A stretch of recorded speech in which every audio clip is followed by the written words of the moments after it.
সকল ছাত্রছাত্রী এবং শিক্ষক শিক্ষিকাদের শুভেচ্ছা জানিয়ে শুরু করছি পরিবর্তিত সাংস্কৃতিক ঐতিহ্য, চেঞ্জিং কালচারাল ট্র্যাডিশন, এই অধ্যায় থেকে রেনেসাঁসের উপর আলোচনা। এখানে 3 নম্বরের 2টি প্রশ্ন করতে হবে এবং 4 নম্বরের 1টি প্রশ্ন করতে হবে।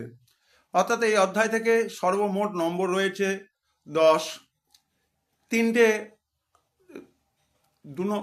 3 নম্বরের প্রশ্ন 2টি করবার জন্য সেখানে 4টি প্রশ্ন থাকবে এবং 4টির মধ্যে 2টি করতে হবে, এবং 4 নম্বরের যে 1টি প্রশ্ন আছে তার জন্য 2টো প্রশ্ন থাকবে, 1টি করতে হবে।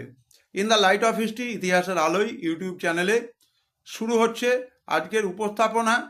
সেটি হলো যে নবজাগরণ, আধুনিক নবজাগরণ বা মডার্ন রেনেসাঁকে আবার অনেকেই পূর্বের নবজাগরিত ঘটনাবলীর পুনর্মূল্যায়নের যুগ বলেছেন।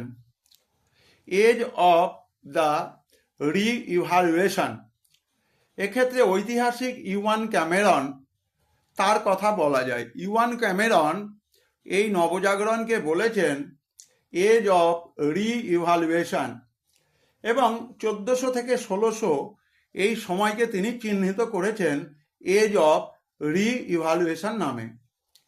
আবার অনেকে ধর্মের ভিত্তিতে একাধিক রেনেসাঁ হয়েছিল সেই তত্ত্বের কথাও কিন্তু খাড়া করেছেন।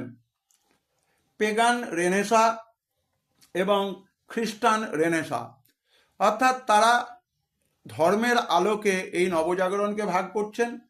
একটির নাম হচ্ছে পেগান সংস্কৃতি ভিত্তিক রেনেসাঁ, আর একটা হচ্ছে খ্রিস্টান ধর্মভিত্তিক রেনেসাঁ। মধ্যযুগের সংস্কৃতির নিরিখে রেনেসাঁসের স্বরূপ আমরা ব্যাখ্যা করতে পারি।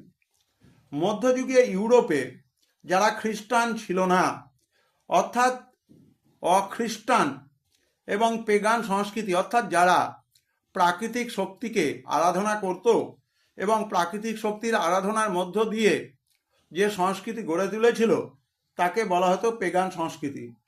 এবং সেই পেগান সংস্কৃতি ধারক বাহক ছিল প্রাচীন গ্রিক, ল্যাটিন ভাষা, সাহিত্য, দর্শন, শিল্প। তাহলে পেগান সংস্কৃতির যারা ধারক বাহক ছিল সেগুলো হচ্ছে গ্রিক ভাষা, ল্যাটিন ভাষা, সাহিত্য, দর্শন, শিল্প চর্চা। এই সংস্কৃতি আবার ইউরোপে ধ্রুপদী সংস্কৃতি বা ক্লাসিক্যাল কালচার নামে পরিচিত ছিল। মধ্যযুগের যে ধ্যান ধারণা তার প্রভাবের দ্বারা প্রভাবিত হয়ে এই সংস্কৃতির চর্চা দীর্ঘকাল ধরে প্রায় বন্ধ ছিল। এর ফলে ধর্মের দিক থেকে সংকীর্ণতা, ধর্মের কুসংস্কার মানুষকে আচ্ছন্ন করে রেখেছিল। মধ্যযুগের এই জড়তা কাটিয়ে উঠিয়ে আধুনিক রেনেসাঁসের জন্ম হয়েছিল, এবং এর ভিত্তি ছিল অতীত চর্চায় মানুষের যে জ্ঞান তাকে কাজে লাগানো। তাই আধুনিকতার আলোকে ইউরোপের সমস্ত কিছুকে আলোকিত করার জন্য এই প্রয়াসকে নবজাগরণ বলা হয়। এবং এখানে যে ব্যাখ্যাটি দেওয়া হলো সেটি হচ্ছে সংস্কৃতির নিরিখে নবজাগরণের ভাগ। একটি হচ্ছে পেগান রেনেসাঁ, আর একটা হচ্ছে খ্রিস্টীয় রেনেসাঁ।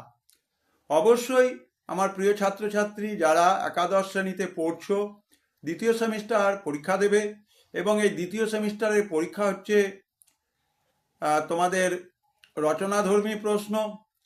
প্রথম সেমিস্টার দিয়েছো এমসিকিউ ধর্মী প্রশ্ন।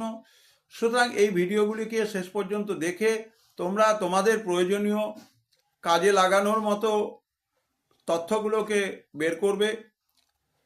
তোমরা এই চ্যানেলটির সঙ্গে ছিলে, আছো এবং থাকবে। সবাই ভালো থাকবে, সুস্থ থাকবে।